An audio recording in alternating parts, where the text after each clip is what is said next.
All right, we are live. Welcome to the Diversity is Lit Book Club for our monthly discussion. I have the audiobook and my phone is charging right now. But we read There's No Way I Die First by Lisa Springer. Um, Very excited to chat about this book. Oh, Vanessa's repping it. There you go. And she's got the color too. I'm not repping the book color cover.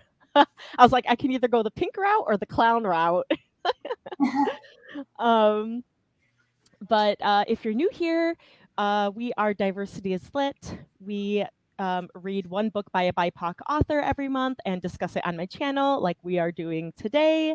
And oh, Felicia's here. Hello, welcome. Happy to have you here. And Teresa's here. Hi. Teresa has to join in the comments. She is one of our co-hosts. Another one of our co-hosts will be in a little bit later. And then our other one, Heather, she can't make it today because of work. So we are making it happen. But everyone is linked in the comments down below. And Cool Gamer is here. Hello. Hi. I know everyone here knows me, so I'm not going to do my spiel, but I am the author of A Diamond Bright and Broken and also the host of the book club. You can find all the links to my book, pre-order campaign, and more about Diversity is Lit down below. And we also, because Zara, who is my publisher, from Inimitable Books was like, oh my gosh, you have merch? And I'm like, yes, we have merch. I never talk about it, but we do have merch for Diversity is Lit. So if you're ever interested in repping it, that is also linked down below. I wore out my hoodie so much that I need to replace it. So I'm thinking of getting that for like Christmas or something because I'm like, I don't have any. I have a tank top, which now it's cold, so I can't. But anyways, I will pass it along to Vanessa. Hey everyone. I'm Vanessa. Go by Vanessa Marie Books on all my major platforms. And I am a fantasy, paranormal, and horror writer, diversity reader, editor, book publisher, all that. Yeah, I'm super excited to talk about this book. It's one of my favorite genres, and I finished it this morning, and I really enjoyed it. So, Yay! Yeah, I'm excited to chat about it. I'm also, if I step away, it's because my cat was outside with my new puppy, Astrid. Welcome to the fam. But I brought her in because I'm like, she needs to be contained while I'm doing the discussion. And my cat Zuko still wanted to go outside. And so I was like, okay, I will let you out there, but that means you will be out there for an hour. So I'm just watching in case he wants to come in. But anyways, I know everyone else will help me hold down the fort. So for the book club discussion, we will be chatting spoilers. So if you read the book, feel free to answer the questions and chat about your thoughts on the book in the comments. This is just like a pretty chill discussion that we have. And if you didn't read the book and you are afraid of spoilers, then close out, read the book, and then come back and watch the discussion. If you read the book or you're okay with spoilers, we are happy to have you here. We will also go through the trigger warnings, which are blood, gore, torture, death, alcohol, drugs, language, trauma, and clowns. And clowns is a very fitting one there because that's very, very traumatic. So our first question is, what are your general overall thoughts on the book? What did you rate it, or what would you rate it on Goodreads if you could give it a rating? Vanessa, since you are fresh and hot off the presses, I'm very curious to hear your thoughts. yeah, well, I read through this pretty quickly. I started it yesterday afternoon, and finished it up this morning. Um, Pretty much flew through it. Have a lot of stuff that I'm like, as you guys can see. Um, I enjoyed it. I liked all the movie references on all the little horror movie quotes at the beginning of each chapter. Um, as I said, I'm a horror writer, so I love horror. It's one of my favorite genres. And actually, this month, well, last month on October, um, was doing a kind of Halloween October movie watch challenge. Um, I watched a ton of Halloween spooky horror movies, some of which are mentioned in here. So that was cool to see. Um, and yeah, I think I would give this probably.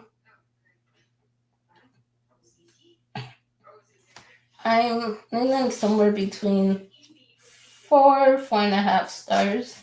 Um, I had a lot of fun with it. Um, there are, I kind of wish the ending was just a little bit longer. Kind of want to see more of like, what happens to the characters that made it from this point. Like, does how this change them in any way, if it does, and like just um, getting to see more of the aftermath of this night. So I wish we had a little bit more in the ending, even if it was just like a flash forward a few months or a year or so, to see where they're at and how they're doing. Um, but yeah, I had fun with this. So Cool. Yeah, I wonder if like we can ask like Lisa Springer, like, hey, do you have an epilogue or can you tell us like what you imagine would have, the characters would be at the end of the book, a year from now or something? I feel like she'd be cool enough, hopefully, um, to like reveal something. Um, I actually knew Lisa Springer before she got um, her book deal, and we were more so. We're still on a like just more acquaintance basis, but when I was being mentored by JL for my book A Bargo's Riddle, so this was like a couple of years ago. Um, she had also been mentored by JL, and I think I want to say she got picked with Pitch Wars and JL or something like that, where she had been working with JL. So that's how I found out about her and kind of connected with her on Instagram. So it's kind of cool to see where she's at now, which is really fun. I hope But she does more horror stories because yeah, I think I saw that her next book is a middle grade, but then she did just sell another YA horror, I believe. Yeah, I'm gonna stalk on Instagram. Um, but yeah, so I also really enjoyed this book. Oh, here, really quick. Oh, okay. 5 weeks ago, a middle grade book, um, coming of age, planned for summer 2025. And shoot, I thought I did see something about another YA, but anyways. Um, but so I I too flew through this book. I listened to the audiobook because I was just like, that's just what I was in the mood for. And I feel like there's like I was actually thinking about it this morning that like there's some fantasy novels that I listen to and I'm like, I think I would have enjoyed this so much more if I read the physical copy because there's a lot of times where I get kind of confused and I just need to like read the words, but when it comes to like horrors, mysteries, contemporary, like it's a little bit easier for me to like listen to them. So like I remember Yellowface, I like flew through, and so for this one, I also flew through it. I feel like I like listened to it in like a couple days. At the beginning of the month, so it's been like a month for me since I finished it. Um, and I didn't rate it at the time because I was like, I don't know.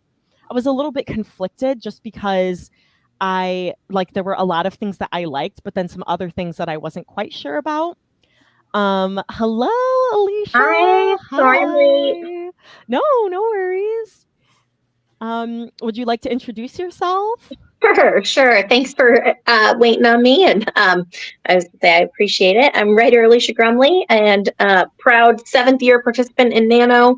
I'm not even sure what I'm working on. Definitely pantsing, and poet and nonfiction advocate, self-care advocacy, and I am excited to be here with all of these lovely friends today. Yay.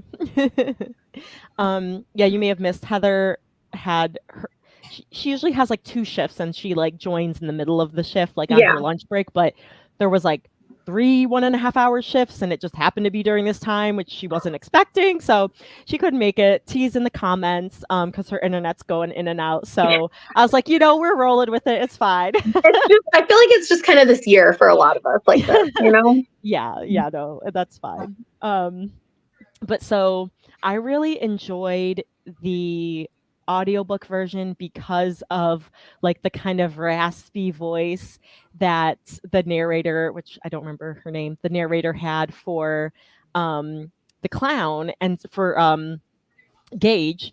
And so it was like kind of like this like scratchy kind. It was just kind of fun because I was like um I don't know what like voice I would have come up with myself, but I felt like it was like creepy but not like over the top. So it kind of like helped with the vibes.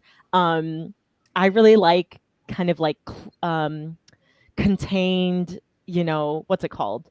Like close quarters, like contained stories or whatever. So for it to be like just in the house, I really like it because it's like there's just higher stakes.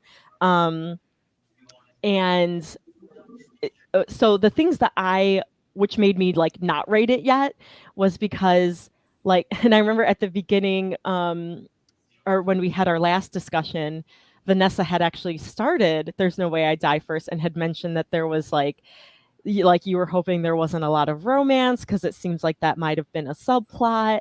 And so reading it, I was just like, oh yeah, this is in there.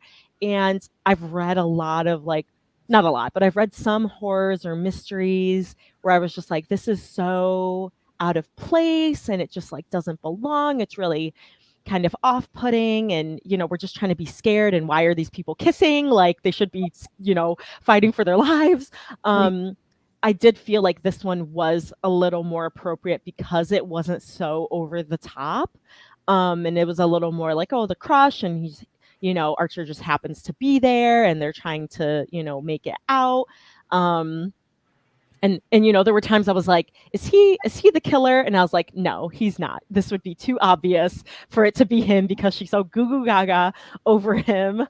But I was suspecting him too. I was like, he was on my suspect list for the whole time, only because, like I said, well, there were 3 main people on my suspect list the whole time. He was one of them, only because, like I said, in October, rewatching a lot of scary horror movies, and I rewatched all 6 Scream movies. It was my brother's first time watching Scream, so it's like I got to get him into it. And rewatching all 6 Scream movies. Sorry, and hold on. I'm going to remembering, let Zuko in. okay, and just remembering how they said in the movie, it's always the love interest. Like, always suspect the love interest. And so I was thinking that in the back of my head as I was reading this. I was like, I want to trust you. I like you. I want to trust you. But it's it's usually the love interest. And Noelle said that too, right? She like mentions that part of the scream, like saying that. So yeah, she said that too. I know. so that's why I had him down as one of the main suspects. And then I also had Dylan and Josh as the other two main ones I suspected the whole time. But yeah. Yes, I suspected them for sure. I think for Archer, like I had some suspicions of him at the very beginning, but I just felt like that would have been too easy. And so I was just like, I don't think Lisa went in this direction. Like she could have, but I don't know. I just don't feel like she did. But Teresa gave it 3.5 stars. I enjoyed the movie references too, with the quotes as the chapter headings. I also, like you said, Vanessa, enjoyed the movie references. And like I watched most of them. I know some of them were a little bit older that people, some people are like, I've never watched this, like what's The Conjuring and, of The Shining, and, all this stuff. But there were, I thought that was fun, the kind of like pop culture references, and it kind of grounded it and made it more like, yeah, this could really happen to you. So yeah. And what about you, Alicia? So I am, no surprise, not done with it. I've got about an hour left listening to the audio, but it'll probably be a DNF for me. I don't really like horror to begin with, and it was pretty gory for me. I should know that you and Vanessa would be complete opposite. I knew it. I was like, Vanessa's gonna love this one. I knew, but I know Vanessa also reads in that genre quite a bit more than I do. But it's not one I would have picked up for myself, and it'll probably be a DNF for me. Just it's pretty gory. I don't love the gore. And because I am listening to it, it's harder to distance myself from it, I feel like. But I kind of am like Vanessa in that I didn't start it until about yesterday either. But I said I'm almost done with it. It's like not quite my style. Not quite my cup of tea, as it were. I liked Nancy Drew when I was a kid, but that's about the level of mystery I like. Like, I don't like the gore for me. And it's good. I understand the plot devices of it. I understand why. It's a good technique. It works. For me, I just don't like that. I don't like that style. I don't like that type of book. I don't like being in my head like that, all of that stuff. So, I probably am going to be a DNF on it, if I'm being very honest, but not because it's poor writing or anything like that. It's just, it's a little more gory than I would like to. And honestly, with it being November now and not being finished, it's going to just be a low priority in terms of that, if I'm being very honest, because I just was not, and I didn't really feel like I resonated with Noelle. Like, I didn't really have any connection points with her personally. So I was kind of like, all right, I'm like, and it might just be maybe next October, if it's a horror book, hey, invite a guest host on. Right. No, that's totally fair. Because I just know that it's just not my typical style. So yeah, that's fair. I was gonna say, so since it might be a DNF for you and it's not your genre, then you wouldn't mind spoilers then? Correct. Yeah, and I don't I was removed enough from it that because I was always like, oh, there's gonna be more horror.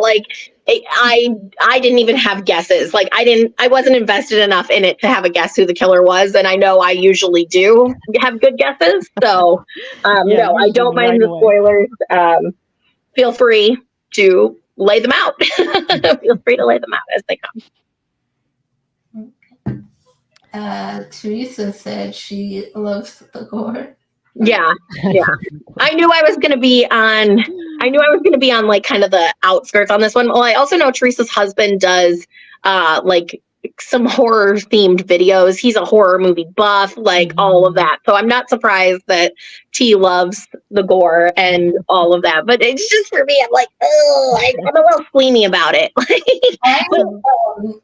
I think that's a good thing. I think that she did a really good job describing the gore in a way that was descriptive enough to make the audience feel it. So, like, if gore is your thing, or if you do like the horror genre like that, you'll enjoy this, right? Like, it's not that it was a poor writing or anything like that. It was too descriptive for me. That's fair. So for me, surprisingly enough, even though I love the horror genre, I'm not big on gore either. I don't like gore either. Although with the book, I don't know. I think because it's a book versus a movie, I couldn't really envision the gore as much as I would if I were seeing it on screen. So that's probably also why I'm like more okay with it. Right. Even though I've seen a super gory movies, like I was saying at the beginning of the live stream that in October I was doing a October Halloween horror movie watch challenge, and for one of the days the challenge was watch a movie a gorehound would love. And so for that, I watched The Terrifier 1 and 2, and that movie, if you don't like horror, stay away from that movie, because that is probably one of the goriest movies I've ever seen. Oh wow. Yeah, I'm like, all right, cool. Like, I can stay over there. That is something that a lot of reviewers, movie reviewers, have said as well in their reviews, was like, those movies are the goriest. And the second one, the first one was already super gory. The second one, of course, they want to top that, so it's even more gory than the first. I don't care for the gore.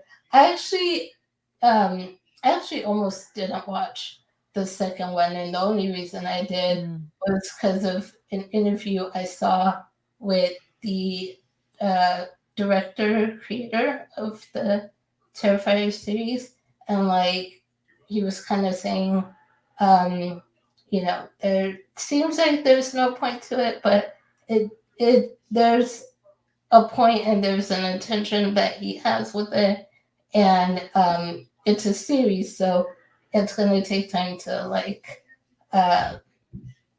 to see where he's going with it.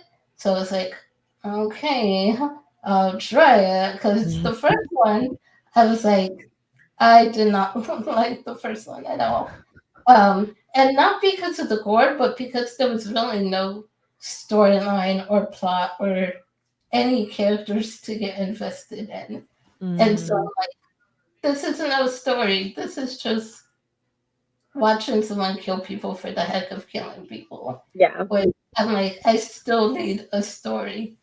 The second movie had more of a storyline, and it seems like it's going to develop more from there. So I don't know. We'll see how that goes. That's like exactly how I feel. Like I like gore, but it has to be done in a in a way that like not like makes me care, but there has to be a reason for it.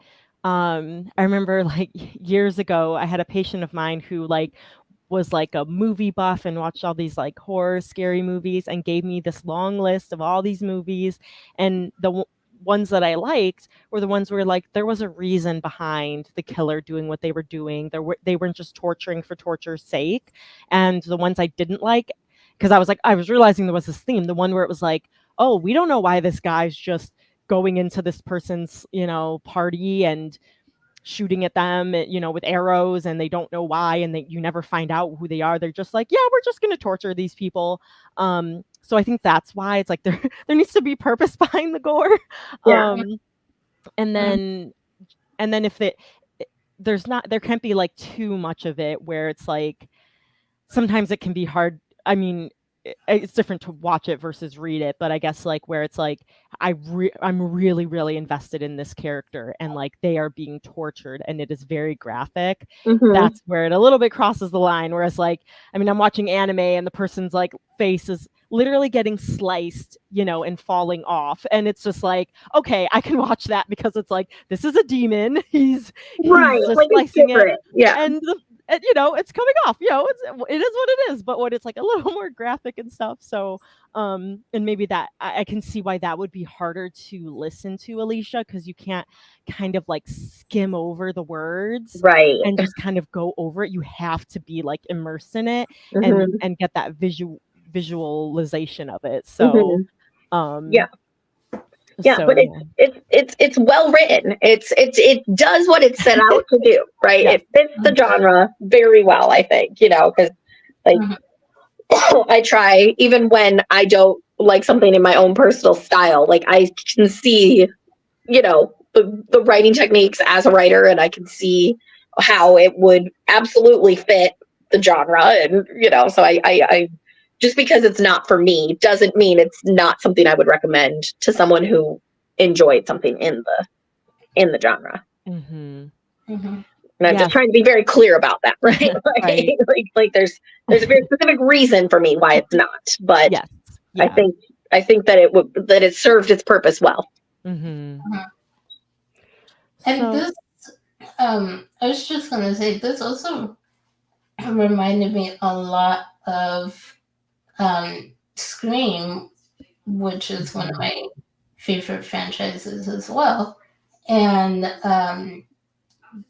it's very very aware of itself, that like, okay, this is just like the horror movies that we watch, and so this is what we need to do, this is what we shouldn't do, and all of that. And so it reminded me a lot of Scream in that way. So I think that's also maybe part of why I enjoyed it more, and also because they were actually making some smart decisions, good decisions. Whereas in most horrors, you're like, why the hell are you doing that? Like, don't be an idiot. Don't open the door. Opens the door, right?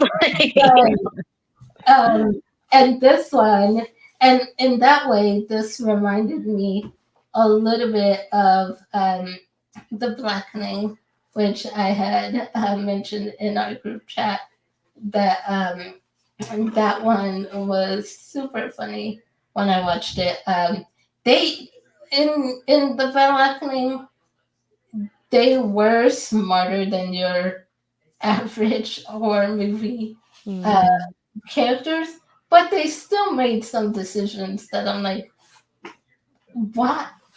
No, you're falling into the dumb trope right now. Don't do that. But whereas this one, I was like, okay, they, throughout it, the most part, they were actually being inspired. There were only 2 times when I was like, why? Just no, why? And that was when Noelle and Archer had the kiss. And I was like, can we save the kiss until after you live, after you survive? So after everybody's safe, that'd be great. Like, not with the killer on the loose. Like, can pop out at any minute.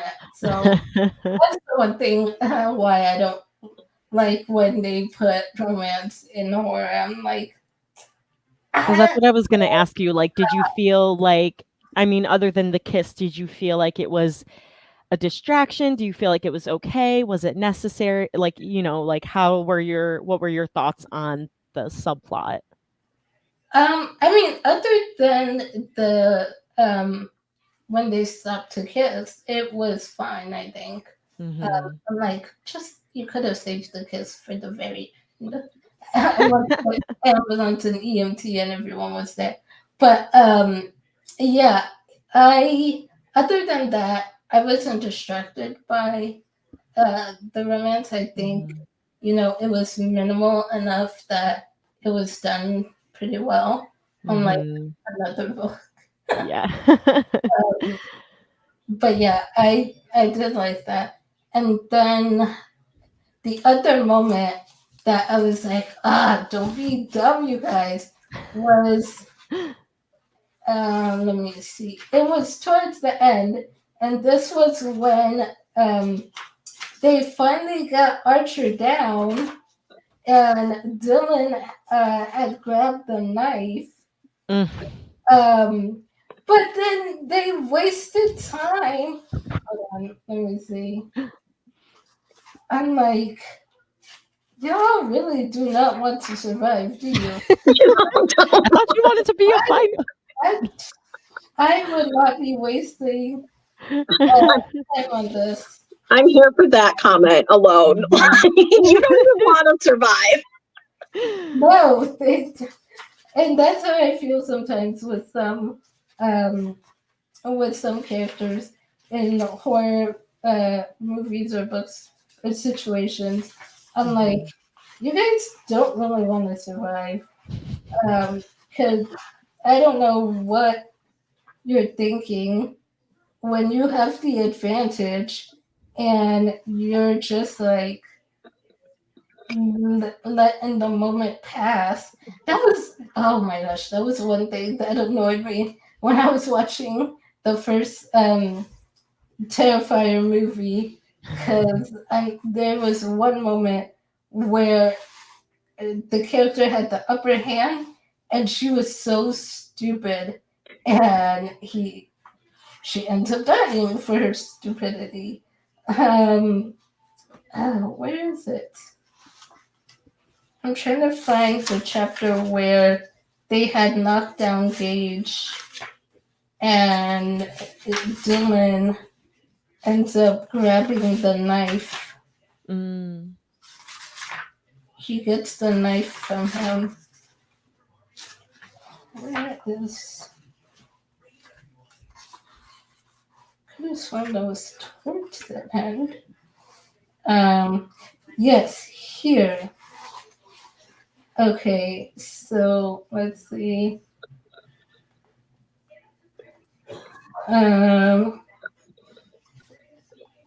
Okay, so right after the clown's knife with the wooden handle clatters to the floor a few feet away. Noel, you good? Archer calls out. He takes a few cautious steps towards Gage, who sprawled on the ground groaning.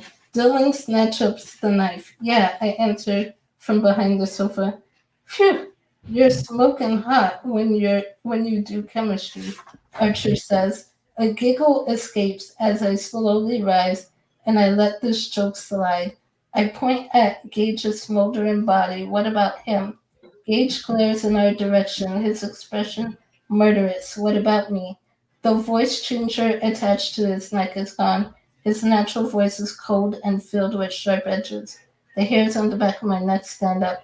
I've heard this voice before, but I don't remember where. Dylan storms forward with the knife raised.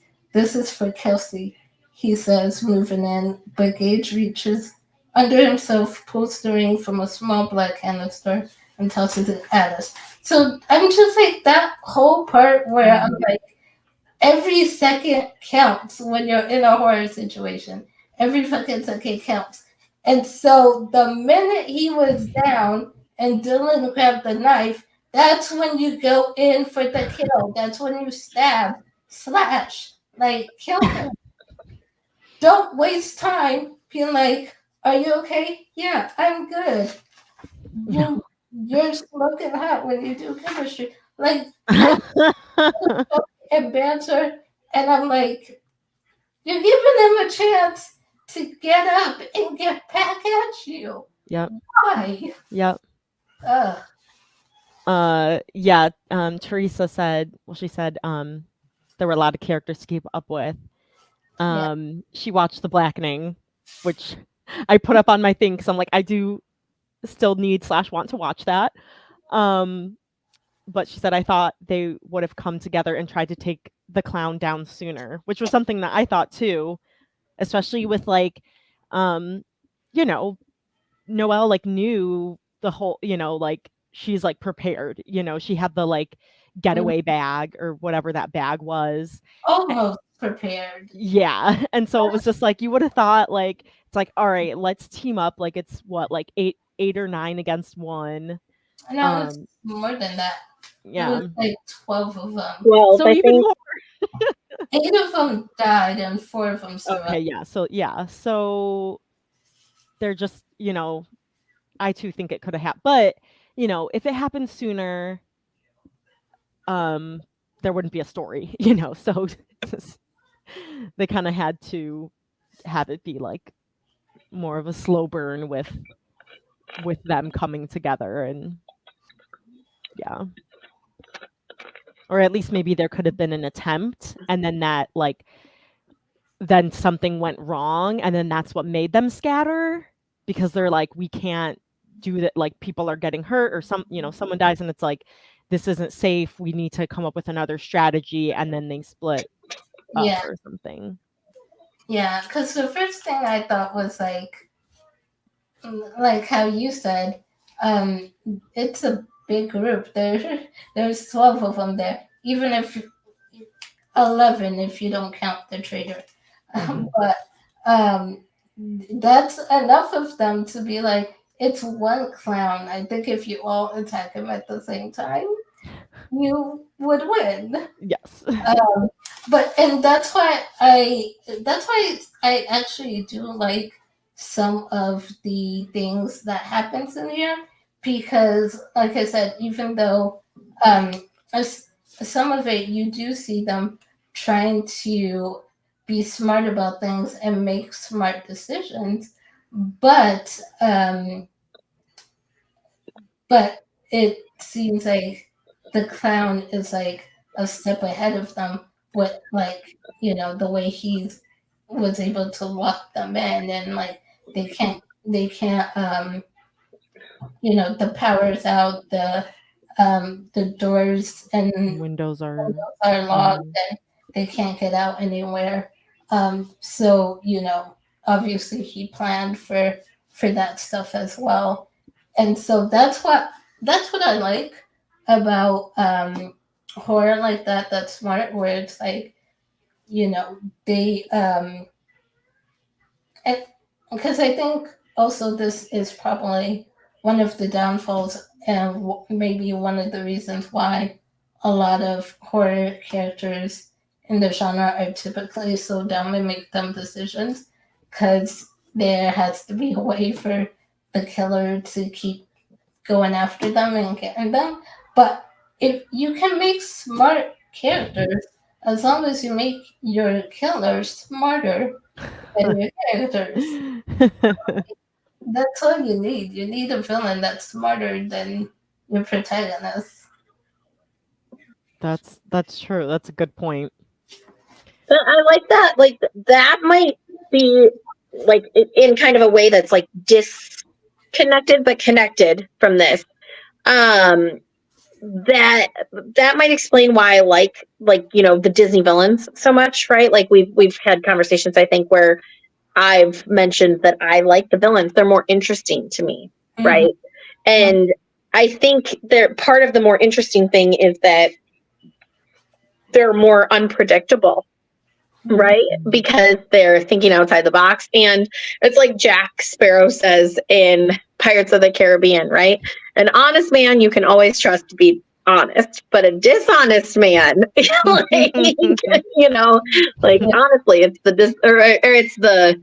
Like he's like a dishonest man you can trust to be dishonest, right? But the honest ones you have to watch out for because you never know when they're going to do something incredibly stupid, right? But it's that same thing, like when you're not predicting or when you're not confined by morality or ethics, right? Like how do you navigate situations differently when you don't have those kind of buoys to stay between? And I think that does speak to why I like villains more. I like when they're smart. I like when you can see their plan. I like when you get to see the background and like what they're thinking and like their motivations and all of that stuff. So yeah, I think that makes sense. Like if you're gonna have a smart protagonist, you have to have a smarter villain. That's Vanessa's point, I think, is because I think it's dynamic, right? Yeah. I think it's really dynamic when that happens. And I love smart villains as well. Like you, and I think to what you were saying about the morality and not being confined to that, I think it's even better when you have the villains where, they have their own personal ethic code.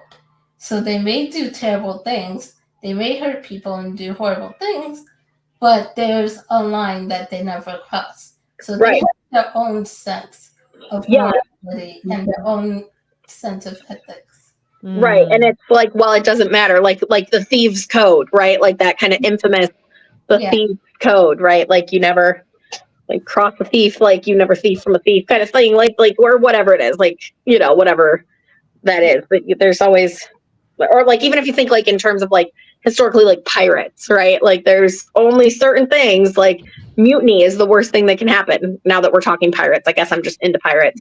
But like mutiny is the worst thing that can happen on the ship, right? And so yeah, it's interesting to see how close to a line the villain will get, like to their personal line, to that personal code of ethics too. Like, well, this is all gray area, but wait, like, and it is interesting, and I do think that's why I personally like villains more, because it's a better story. It's a better story to see.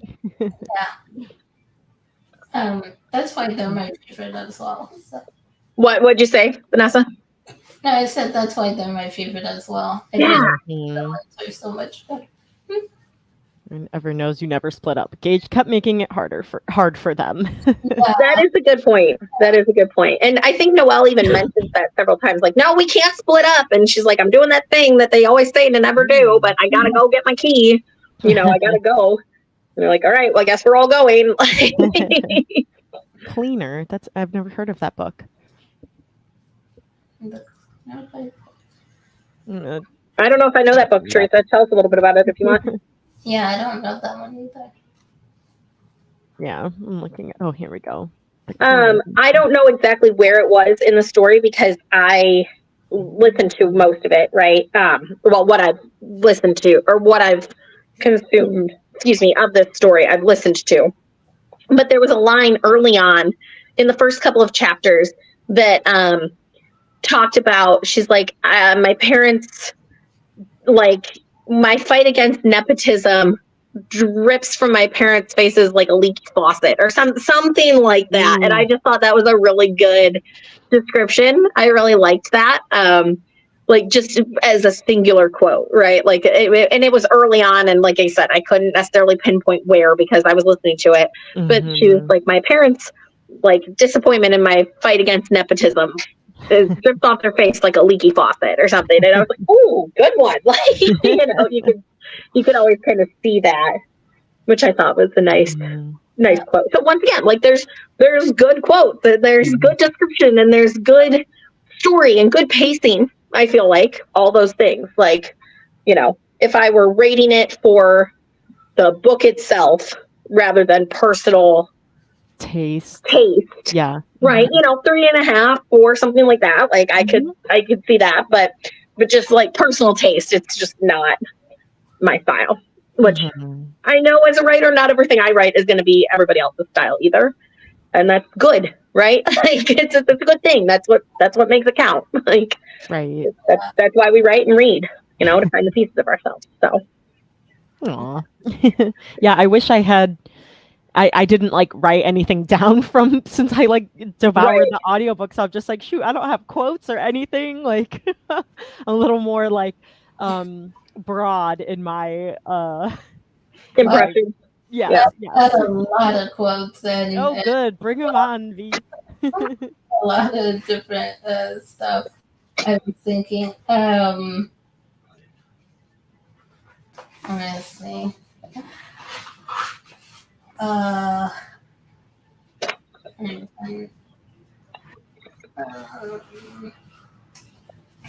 trying to see where to start because I have so much in here. But there was, I think, okay, I think I'll go start with more towards the end. So there was a lot about the end. Yeah.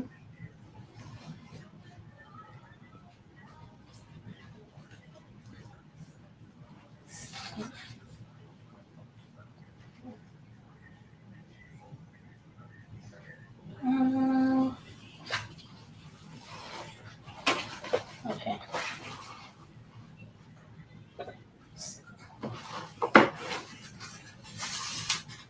Teresa, did you have any that you really liked?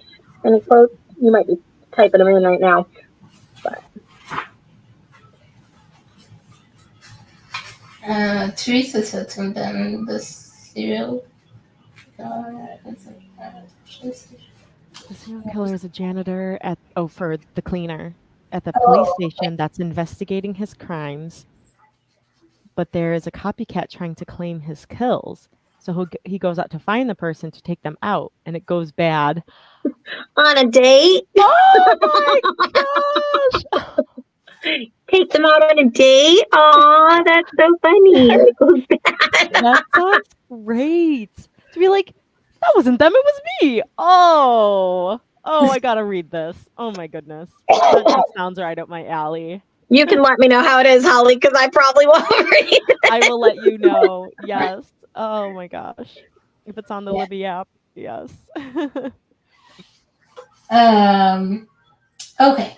So I guess I'll start with Dear. Oh. Now I'm like, which one do I start with? Okay. So two things.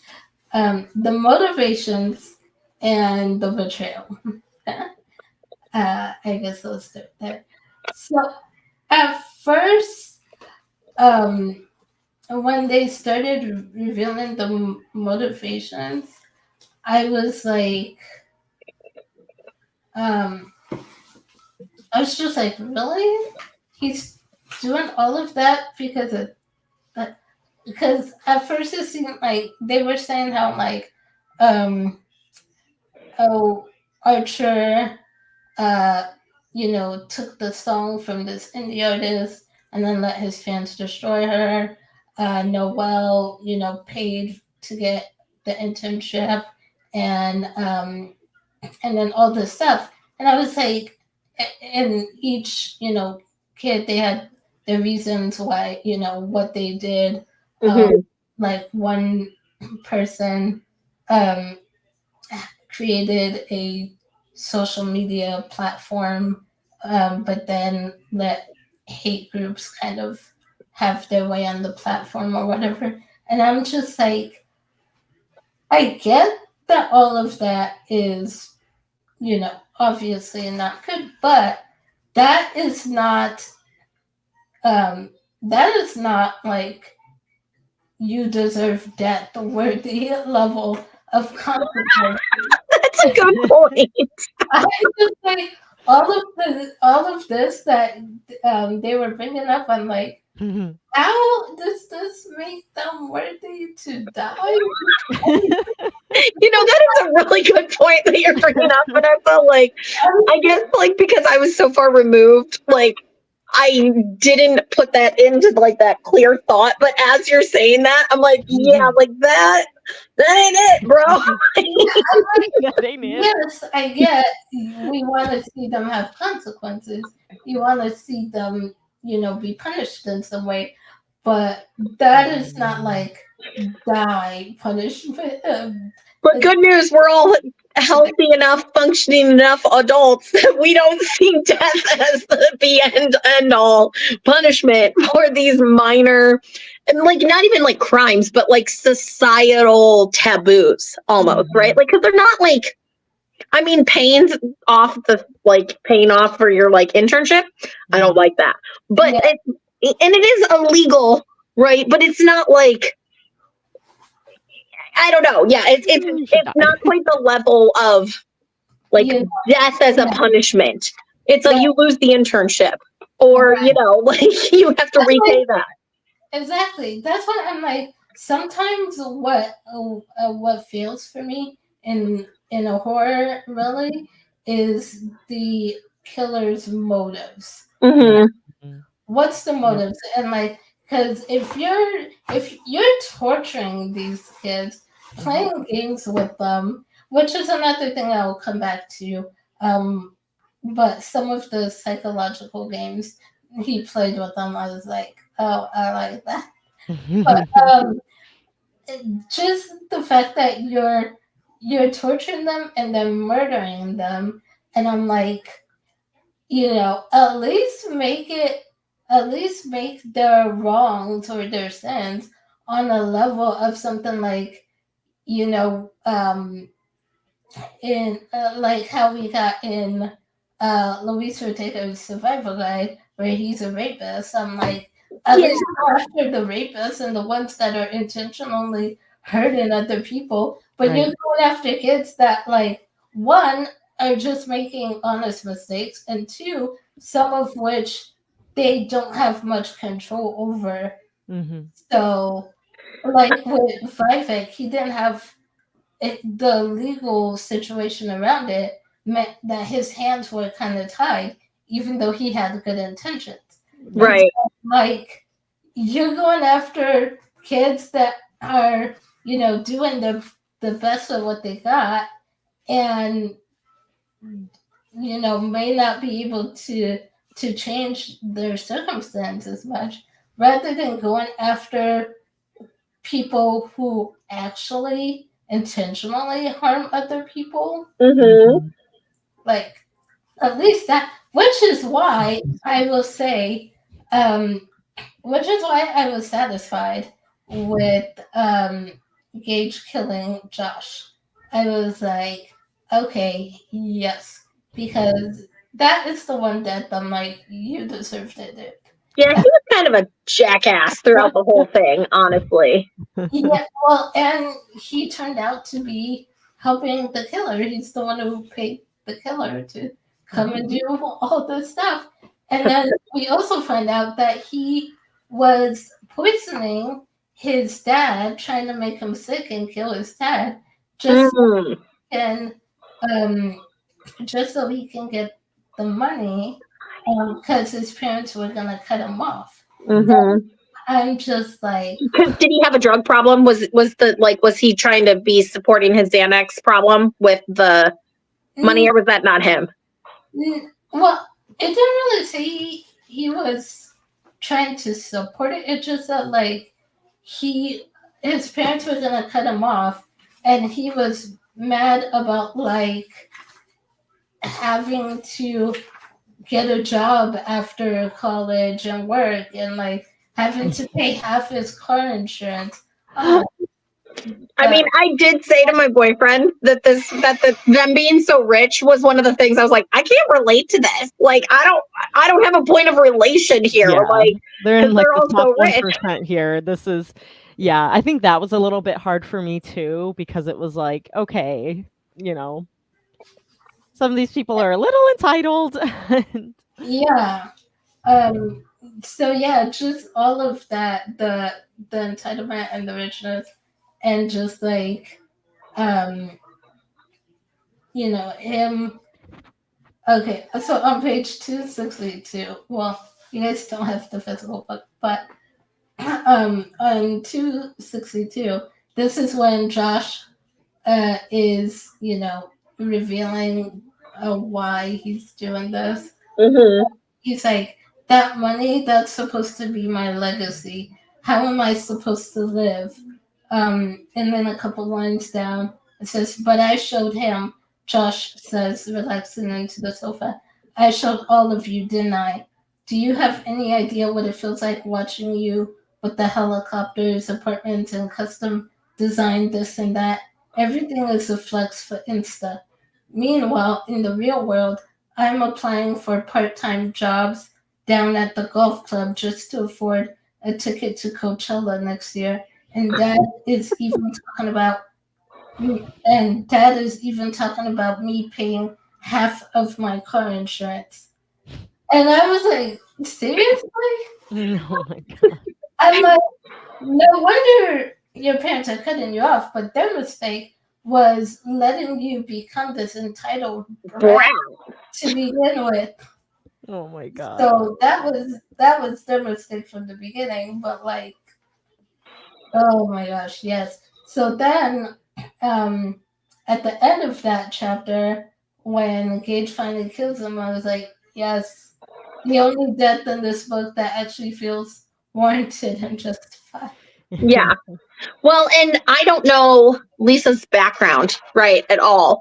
But maybe like that she used the rich elite as a kind of microcosm to look at that sense of entitlement, you know, like to be like, okay, what if I like just turned it on its head? Like this is something that like entitled kids may never like experience, right? Because like the bad things in life are not as bad all the time when you've got the money to like get yourself out of the situations, you know, like the car problems or the health problems or, you know, like those kinds of things. If you have the money safety net, you know, it's easier to make those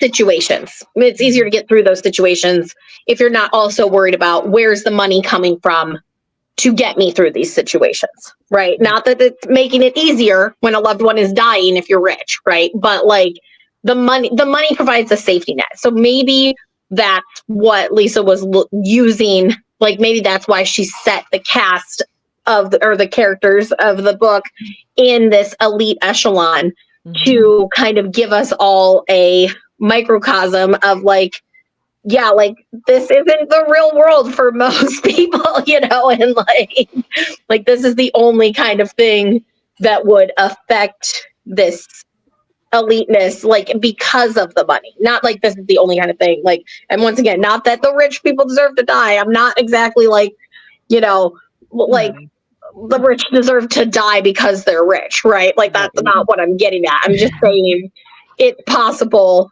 I could see using that as a microcosm, like just like put this under the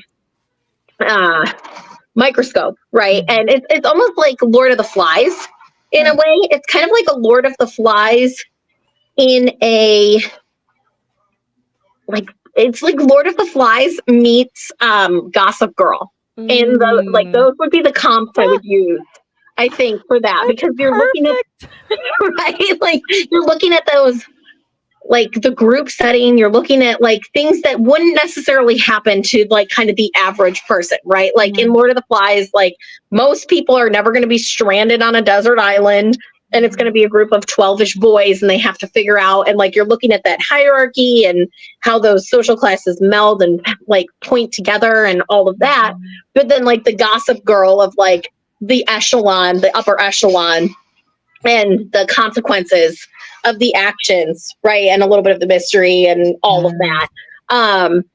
So I could see why it would be a very effective choice from Lisa to make the cast very rich, where even though I don't resonate with it, right? Like, because like if I'm looking at it from an analytical standpoint, like, oh, okay, like how do we experience things that we haven't all experienced? We write stories about them, right? Like that's what we do. We write to widen perspectives. So I could see that as a almost like criticism.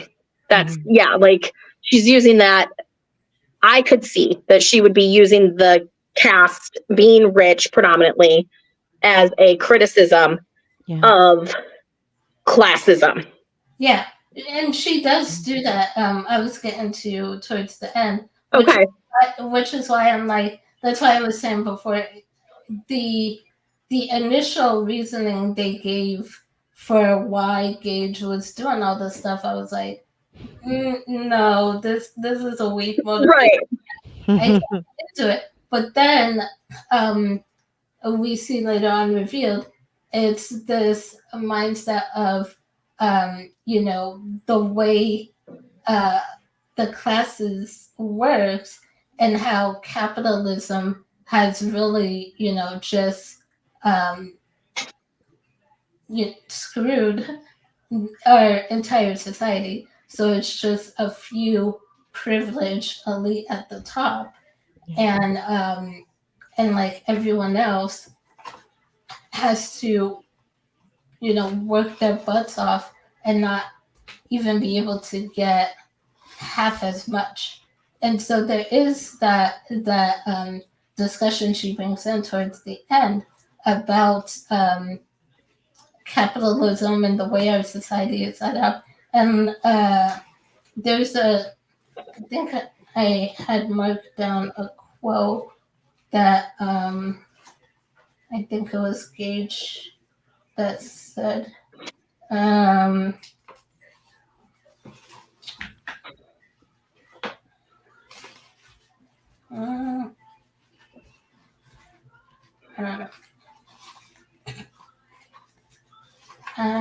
not finding it right now, but there was something Gage said about that. But the other part to this that I was going to bring up is how she brings in the intersectionality of race along with the class and privilege. Because here I have marked when they're talking about it, Noelle says,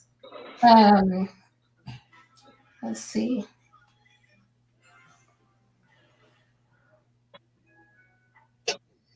Oh, okay. So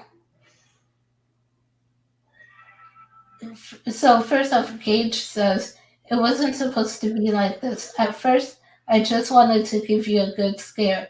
Teach you shit things a lesson. But the more I learned about you and your entitled friends, the more I realized that the world would be a better place without people like you in it. And I'm not the only one. The proletariat is tired. The revolution is here. And then Noelle is thinking, first I'm a snowflake, now I'm a shit stain. Meanwhile, he's a whole ass killer hiding behind a jinky clown costume. And she says to him, so did you miss all of the classes on civil rights? Are you paying attention to the news today? Racism is very much alive. Black celebrities get harassed all the time. Look what they did to LeBron, Serena, freaking Beyonce. Racists don't care if I move rich because I'll always be black. And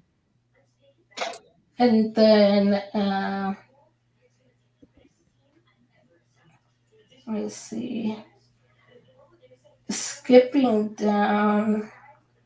Well, Gage says, we're going to tear the system down, and the best way to start is with the ones who stand to inherit it, the ones who cheat and drop money to get what they want, the ones ticking the minority box so they can skip the queue. What happened to hard work in this country? And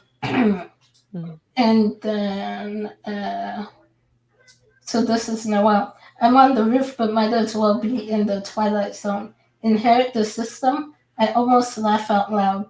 Black people can't even get reparations. Equality feels like oppression for people like you, Wesley. Half the people you murdered tonight didn't have the privileges as you do. Are you serious? All this talk about meritocracy is bullshit, and you know it. Affirmative action didn't come out of nowhere. You can rationalize it however you want, but the real reason you're here is because someone else got the things you wanted, isn't it? I asked, knowing that I'm prodding the bear with the hot poker. let's be honest, it's reverse racism, Gage says. Oh no, I say, rolling my eyes. It's not on me to teach you about whiteness and its relationship to power. Read a book, preferably in prison. So Ooh. Woo-hoo! Ooh, wow. it's, the whole fact that, yeah, there may be Black people that are rich, that are celebrities, that are famous and whatnot, but there's still always going to be Black. So there's still always going to face a discrimination that, they're always going to be looked at differently from their white counterparts. And like she says, like Noelle says to Wesley, half the people he murdered that night doesn't have the same privilege as he does, even though he is not a rich. There's, he comes from a lower economic class, but the fact that he's a white guy still means he's going to have more privilege in the sense of the way the world views him and treats him. Um, First, and especially considering the fact that when we look at things, especially throughout history, and we see it like for guys like Wesley Page, even when they do horrendous things, they're still kind of treated almost with kid gloves. Whereas if it was a Black person or any person of color doing these same things, oh, they'd be dead already. Like Right. there's like no there's no coddling or treating them with kid gloves or anything. It's like, no, you're done. That was a really good point. Yeah. The other thing I had written down here, in like the next page was like, so at one point, Noelle kind of gets the advantage and like, Gage was like hanging off the roof or something about to die, and he is pleading with Noelle to help him. He's like, Noelle, he pleads, his eyes are wide and his chin trembles in the silvery light. Things went too far. I heard what you said earlier. I'm listening and learning. Give me a chance, please. I can't hold on. And my mind was like, dude, fuck off. I probably would have just kicked him off, letting him fall on his own. But she's better than me, so um uh, she just said, then maybe you should let go, and just leave it at that. But I probably would have kicked him off. Oh, I love that. Funny. That's actually another funny thing that I was like, two things that I was like, it's kind of funny because at one point, Noelle is, hold on, let me see. So when Josh is already dead, and they realize his watch like has a fall detection, so if he falls, it'll alert the police and stuff. And Noelle's thinking, we are actually going to do this, even though Josh is already dead. It feels as if we're about to commit murder, because they were talking about pushing him off the top, the second floor, off the stairs. And I'm like, and she says, it still feels as if we're about to commit murder. And in my head, I'm thinking, and it would still be justified to me. And I would still do it. No hesitation. And then on the next page, she says, I think this is after they realized Gage wasn't dead just yet, and she says, "I wish we had thrown him over the balcony instead of Josh, but I'm not like Gage. I'm no killer." And I'm like, well, I guess I am, because I would have done it. But it's actually, the other thing I was going to say, it's actually funny to me, and a little bit weird as well, that I feel like Noelle has this complete switch in terms of how she thinks about surviving and doing things. At one point, because earlier in the book, when she's hiding with Archer in the closet, and Gage almost catches them, and she has the thought of, if he opens the closet and finds us, I'm gonna have to push Archer in his path and run away, make my escape. And I was like, damn. I don't like him too much, huh? I was like, I don't think I'm that far where I wouldn't push him, but I would hope that, they would end up fighting so I could escape. But I wouldn't necessarily push him. But that's the thing that I was like, weird, because she says that she thinks that earlier in the closet, but then later on, not too long after, when when a couple of the other friends in the group are in trouble out and by the lake or whatever, the water where they were, and she was like, wanting to go back out there just in case, they did survive, just in case, they could help them. She wanted to go back out there for them. And I'm like, you want to risk your safety on the maybe possibility chance of them being alive when earlier you were ready to push Archer into Gage's way just so you can escape?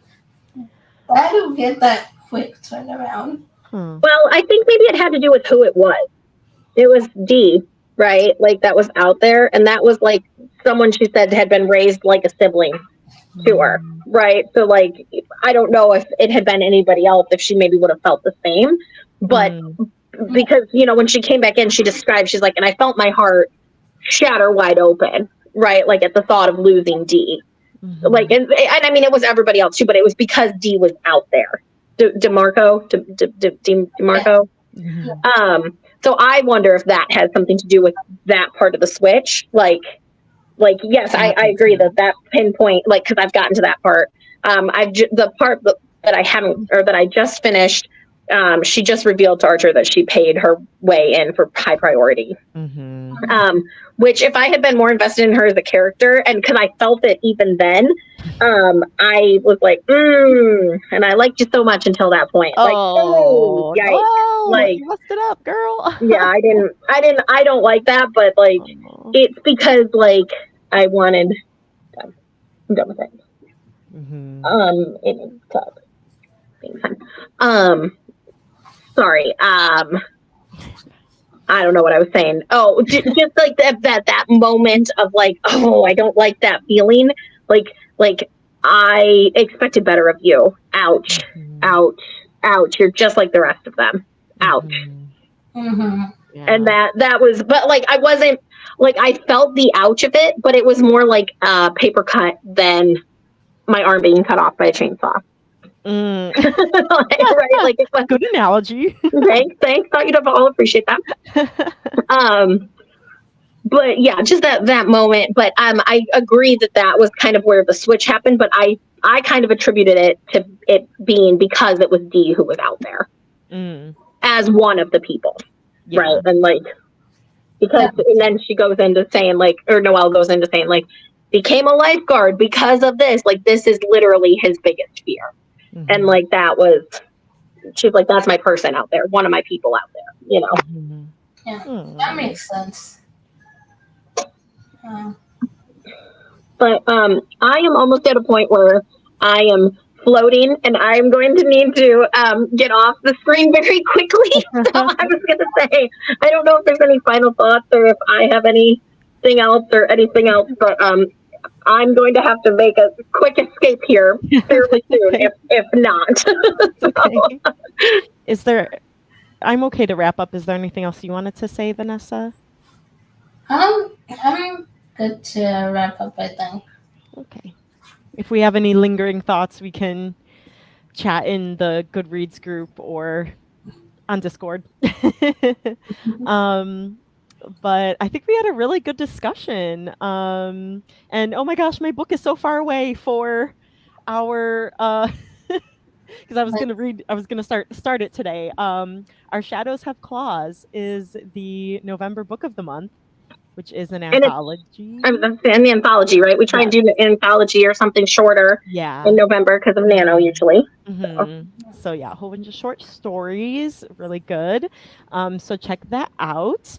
Like I said, we're on Goodreads where you can chat in the forums, and also we're on Discord where you can chat about our books, these books as well. So yeah. Holly, I do have one last question. Yeah. Are we still thinking we're going to theme December in December, like an independent read? Yes. Cool. Cool. I've liked that we've done that the past couple of years. Me too. I was just kind of wondering. Be on the lookout in about 10 days. We should be putting up the poll for in December where we'll vote on an indie book to read. So that'll be fun. But yeah, thank you for joining us. Feel free to add more comments and thoughts and opinions in the comments. And T just said, I didn't like the whole dog collar situation with Taylor for Gage to talk her with. Yes. Oh, that wasn't fun. Yeah, once again, like there's just too many things that are a little like for me. Yeah.